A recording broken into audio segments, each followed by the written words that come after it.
Our second topic is personal pronouns and verb conjugation, and we'll start with the personal pronouns, and we'll look at them as first person, second person, and third person.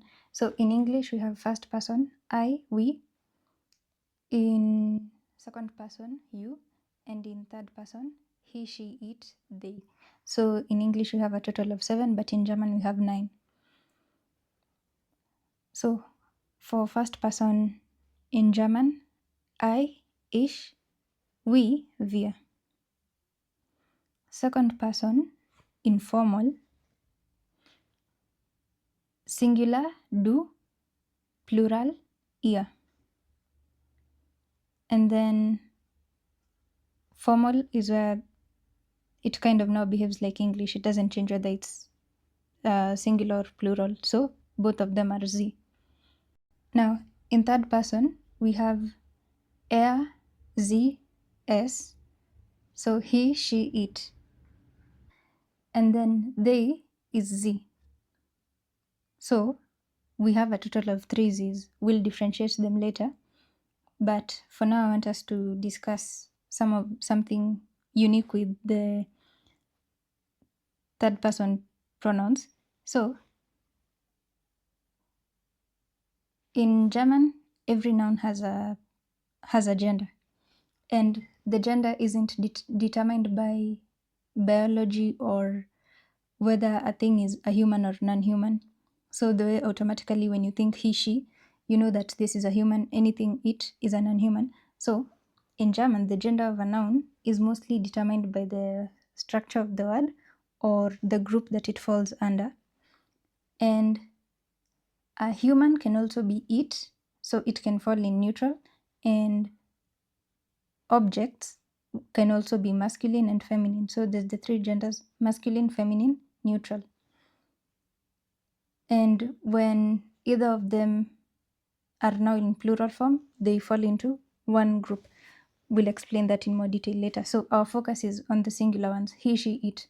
So for example, let's say he. Let me give examples of nouns with both as humans and non-humans. So for all the different genders. So something like masculine, a man is masculine, a computer is also masculine. So I can say that is the man, he maybe is tall, or I can say this is my computer, he is black, he is new, he is whatever. So that is how it will sound like. For feminine, a woman is feminine, a bottle is also feminine. So I can say that is the woman, she is nice, and or that is the bottle, she is blue. Neutral is a lot of things, yeah. A car is neutral, a child is also neutral. So that is the car, it is newly painted, that is the baby, or sorry, that is the child, it is playing or it is crying. Yeah, so this sometimes feels like a bit inconvenient, but you just have to practice it to the point where you remember, because it's mostly about remembering. Because if you are listening to something or reading something and you don't keep it in mind, you will be confused. And if you are talking to someone, and especially a very common mistake, putting everything non-human as it, you will also be confusing the other person. So if you don't practice it, everyone will be confused. So this is really, really important. Yeah. But like we said, just practice. It's not hard. It's just a matter of practicing it. And something else is that all these pronouns that we've just mentioned, they are in the first case. So we're looking at the first case, which is called nominative, to mean that the noun is the subject in the sentence, so the doer of the sentence. So like we said, I versus me, he versus him. So you say he cooks, but I am talking to him. So I, it's because I'm the one doing something. If we say he cooks, he's the one doing something. But if we say I am talking to him, I am talking, he is the one being talked to. So right now we're only talking about I am talking, he is cooking, etc. Yeah, we look at other cases as we move on, but for now we are looking at these people being the doers of the verb in the sentences. So with verb conjugation, this is how the verb changes to show who exactly was the doer. So think of it as when you think of I am cooking, we are cooking, he is, they are. So when you hear something like are cooking and maybe you have like a dash in front of it, you know that it can't be it can't be he. So we have some other options that maybe can fit but not the ones that we've mentioned. So it kind of narrows it down for you. So that's what we mean. Now in English and German, the conjugation looks different because in English, the verb is kind of shown in two words, but in German it's all compressed into one. So I am cooking, ich koche. We are cooking, wir kochen. You are cooking, sie kochen. He is cooking, er kocht. They are cooking, sie kochen. So you see the I'm cooking is represented by koche, are cooking, kochen, is cooking, kocht, yeah, and so on. So for German, the conjugation comes at the end of the verb. That's it. I say this because right now we are trying to kind of help you build a German brain. So you aren't supposed to think from English and then translate it directly, because what usually happens is that you find people talking about things like ich bin kochen, because the person is thinking directly. We saw I am XYZ when we were saying the names was ich bin XYZ. So people tend to now put it as ich bin kochen, which is wrong. So as long as you've conjugated the verb, we know that it is present tense. You do not add the bin. Another example is like with things like weather. It is raining. You usually hear people talking about something like es ist regnet or es ist regnen. That's wrong. Es regnet. Just that. So now let's look at the different conjugations depending on how the verbs changes, how the verb endings change depending on the pronoun that we are using. So we usually represent this in a table, and our table will have 6 rows. So we have different conjugation tables because depending on the topic, the conjugation might change slightly, but the number of rows is always constant. So if you master the order or how they are grouped, you'll be in a good position. So we usually have the first one as ich, and then du, and then all the ones for third person singular. So we had only talked of 3, but we have 4 here. Man is considered, so man is an indefinite pronoun to mean one, where something like someone or one should do this, one should do that. Yeah, so not talking about anyone in specifically, but just one random person. So it's obviously third person singular. Wir, ihr, and then the zz are at the bottom. So this is the you and the they. And moving on, especially for this topic, I'll be color coding the z's to help with kind of identifying them, but we'll still discuss them, how to differentiate them later on. So in German, the initial form of a verb, we usually call it the infinitive. So the infinitive of verbs always ends with an N, all the verbs in German. and most of them end with an en. So this is why this serves as our very first table. So this is the most basic one, or also the broadest. So what happens is, for ish, what happens is we drop the n and we remain with the e. So we'll end up with kommen becomes komme, wohnen, wohne, machen, mache. So kommen to come, wohnen, we talked about this, machen to do. It's also to make, but also to do. So depending on context. So I am coming, I leave, I am doing something. So like we said, this is present tense, and yes, there's kind of two forms of present tenses. So I am coming or I come to show habit, but usually you can tell it from the context of whatever you're reading, which is which. So do, we drop the en and then we add the st. So the en is our focus. Anything that comes before the en is considered the stem of the verb. That usually doesn't change.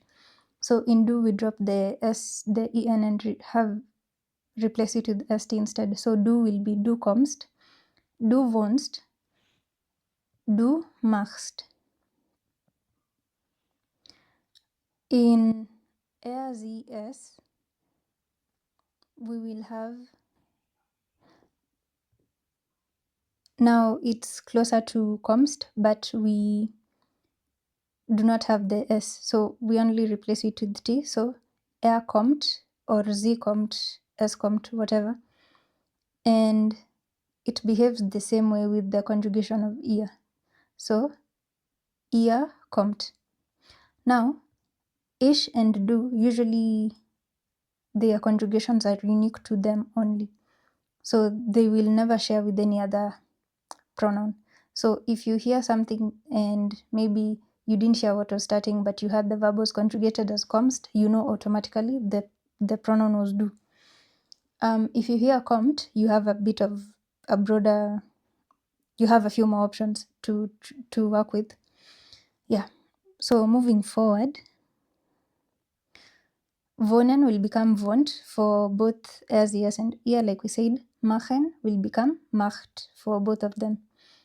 Wir, we say usually nothing changes, so it remains in the infinitive. Now this one also behaves the same as sie. So wir kommen, sie kommen. Wir wohnen, sie wohnen. Wir machen, sie machen. So it's just that. And I'll give you a few other verbs that you can try conjugating to practice with. Yeah, so specifically for this table. So after each table, I'll give you a few verbs to practice whatever we learned with. So now let's go to the first variation of the conjugations. For our second table, we are going to be looking at verbs whose stems end with d, t, m, and n. So like we said, the stem is whatever comes before the en. Now, why we're focusing on these ones is because of pronunciation purposes. So the difference comes in du, as, yes, man, and ihr. Because we have the st and the t, so if they follow the d, t's immediately, it will be hard to pronounce them. So ish stays exactly the same. So reden, to talk, arbeiten, to work, atmen, to breathe, zeichnen, to draw. So the d and t ones are the ones that have no exceptions.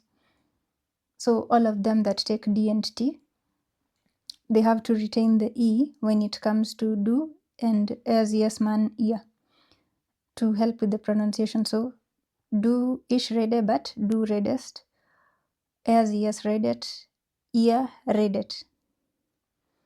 Arbeiten, ich arbeite, du arbeitest, er, sie, es, man arbeitet, ihr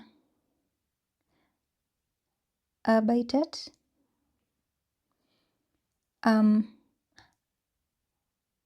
For the ones with M and N, so it's just some. Some of them are, the pronunciations aren't that hard, especially depending on what comes before the M or what comes before the N. Yeah, but should you hear a word now retaining the E, you know the reason why. So atmen, atmest, atmet, zeichnen, zeichnest, zeichnet, and also everything else remains like it is in the first table. And similarly with the first table, I'll give you a few words that you can also try practicing with for this table. For our third table, we are focusing on the verbs that the ending isn't just en, so it's either eln or ern. So we will use sammeln to collect, angeln to fish, ändern to change, and erinnern to remember. So with ish, what we're trying to achieve is, so for all of them, like we said with ish, the e usually ends the verb. So with the ones that have the L, if we drop the L, if we drop the N, we will remain with L. So we bring the L before the E. So Sammler, Angle. For the ones that end with R, so that have RN, we drop the N, but we add an extra E. So Ändere, erinnere. In do, now in do, as, yes, man, and ear, we drop the N and then we add whatever we need to add. So whether it's the ST or the T. So we will have du sammelst, du angelst, du änderst, du erinnerst. Er sammelt, sie angelt, es ändert, ihr erinnert. And then the wir and sie remain the way they should be. So just like with the other two, still try to conjugate the verbs that are after the table as practice. All the tables we've looked at before, the three tables, we can consider those ones regular conjugation or regular verbs. So conjugation wise, we will have three categories, or I'll name them as three categories, so to help you keep track of what we're talking about. So we will have, especially by the time we're done with A1, we will have regular verbs, irregular verbs, and then another group that I'll call special verbs. So what we've looked at are regular verbs. So I want us to look at two, or can also be considered four, very special verbs that will really help you a lot, because we are trying to make sure that by the end of this topic you can construct simple sentences by yourselves. So these are Haben and Sein. Haben, to have, Sein, to be. Very foundational. You need to know them, but they do not follow the normal rules of conjugation, especially not all of them. So you just have to learn these ones by heart.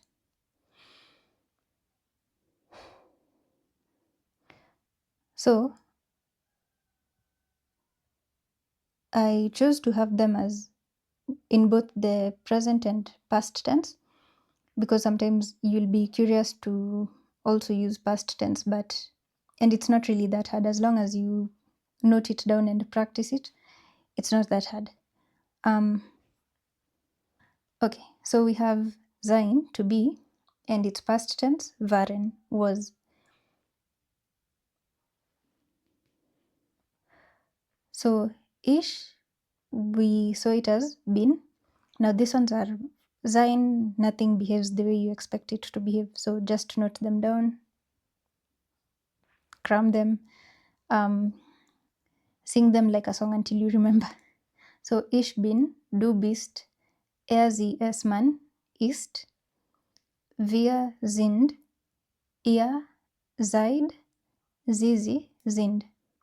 So at least the good thing is that the wir and sie are still behaving the way they should. So being similar, that is. Let's first look at haben. So haben, ich habe, du hast, sie, es, man hat, wir haben, ihr habt, sie haben. So haben is a bit easier to conjugate it because it's only do and yes that you have to have heard of. So yeah, so these are the only ones that aren't following the conjugation rules. So like we say, these are special verbs. So waren and hatten also behave slightly differently, but there's a bit of a pattern to these ones, so they aren't as bad. So with past tenses, we have two forms of past tense. So with this specific form of past tense, you can see that our verb is waren, and in ish we drop the en. So ich war, I was. Do, so all the do's will always take the st. So we've just added the st to the verb. For this specific past tense form, ish and yes usually looks the same. So ich war, yes war. You can see the same happening in the case of hatte. So hatten becomes ich hatte, I had.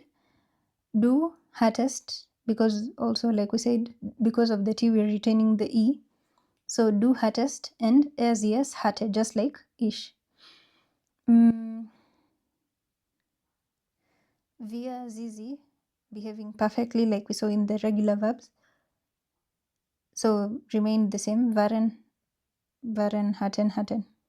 And then ihr wart, still behaving the way we saw in the other tables, and hattet. Yeah. So since you're a beginner, you will just have to refer back a lot to your notes. Don't be in a hurry to get the right answer, as long as you get the correct answer. Yeah, so focus on speed rather than accuracy, because especially with maybe like this table, if you just learn a couple of adjectives, even the easiest ones, you can create very simple sentences, like 3-word sentences that make sense, and at least it will boost your confidence with the language, in the language, yeah, in your progress. So now let's move on to the singular and plural forms of the verbs in sentences. So this is how the conjugation forms will look like in sentences, both in singular and plural. So we'll still have them ordered as in first person, second person, third person. So first person, singular ends with e, plural ends with en. So our verbs will be spielen, kochen, and suchen. So play, cook, look for. So ich spiele Fußball, I'm playing football. Wir spielen Fußball zusammen. We are playing football together. Ich koche Reis, I'm cooking rice. Wir kochen Reis, we're cooking rice. Ich suche das Buch. Wir suchen die Bücher. So I'm looking for the book, we're looking for the books. like we said, E only works for ish, so you'll never see it being shared with another pronoun. Moving on to second person, we'll start with informal. So the the singular conjugation will always be st, and then the plural t. So du spielst Fußball, you're playing football. Ihr spielt Fußball zusammen, you all are playing football together. Du kochst Reis, you're cooking rice. Ihr kocht Reis, you all are cooking rice. Du suchst das Buch, you're looking for the book. Ihr sucht die Bücher, you all are looking for the books.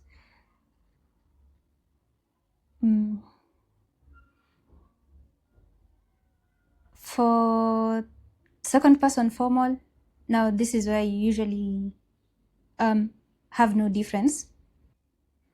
Yeah, so maybe sometimes you can note the difference from the other parts of the sentence. So for example,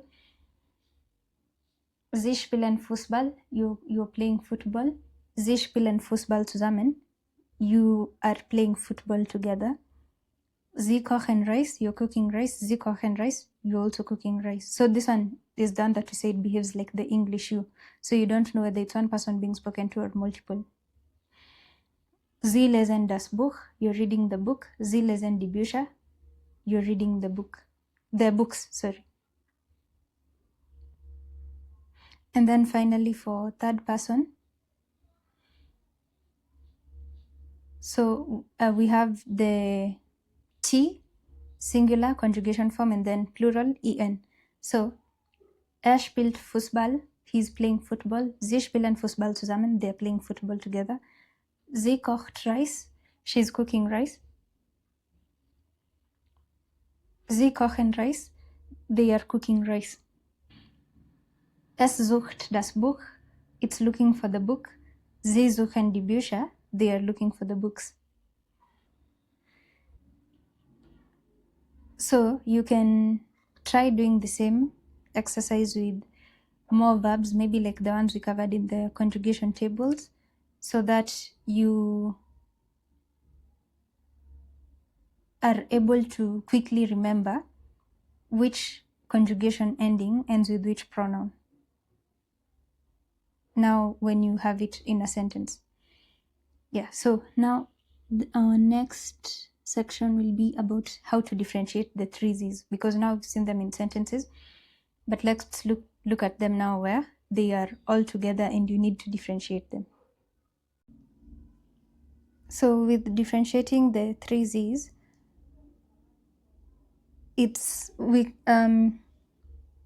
we look at differentiating them when they are at the beginning of a sentence versus when they are in the middle of a sentence, because when they are in the middle of a sentence, that's when it's easiest to differentiate them. Now when they begin the sentence, the she is the one which is easy to differentiate because its conjugation is different from the others, so it will always be T. Now let's say you're using elimination method. So if our verb isn't ending with T, then we know it isn't she. So now we look for other cues. Is it a conversation or is it a narration? So if it's a narration, someone else is being talked about, then the Z is most likely they, because other things are being talked about. So if it's a conversation, the person will be spoken to directly and they might be addressed by their title, or there might be quotation marks that help you know that this is a conversation. If so, something like Herr oder Frau Einstein, Sie spielen Schach. So Herr or Mr. or Mrs. Einstein, you are playing chess. For the narration, die Kinder, sie spielen Schach. So the children, they are playing tennis. Why is tennis in my mind? Chess. So sie spielt Schach, she is playing chess. Now when they are in the middle of the sentence, that's usually where we say this is why it's easy, because you'll if it isn't in caps, then automatically it isn't the you. So now you'll go to the conjugation and look at, is the conjugation T or EN? So if it's T, it's she. If it's EN, it's they. So that's the easiest one. Now let's look at a text where we have all of them and see if we can figure out which is which. So our conversation is about Frau Einstein. And we have, Frau Einstein ist meine Kollegin. Sie kommt aus Dortmund und ist sehr nett. Jeden Abend sagt sie mir, haben Sie einen schönen Abend. Sie hat 2 Kinder. Sie sind auch sehr nett. So the new words here are a bit easy or self-explanatory and easy to follow along. So my Kollegin, colleague, Abend, we had it as evening. So so Frau Einstein ist meine Kollegin. Frau Einstein is my colleague. Sie kommt aus Dortmund. This is from self-introduction. Kommen aus, wherever, to come from somewhere. So the verb changed to end with T, therefore making it third person singular. So she. Who? Frau Einstein, to be specific. Und ist sehr nett. So she comes from Dortmund und ist very nice. Jeden Abend, every evening. Sagt sie mir. So here we also have another verb that's ending with T, so the same will apply. She, Frau Einstein. So every evening she says to me, haben Sie einen schönen Abend. So one, it's in the middle of the sentence and it's in caps, meaning that this is you. So you, but the you in this case is me who's being spoken to. Also, it's quite telling that it's in quotation marks. So every evening she says to me, have a lovely evening.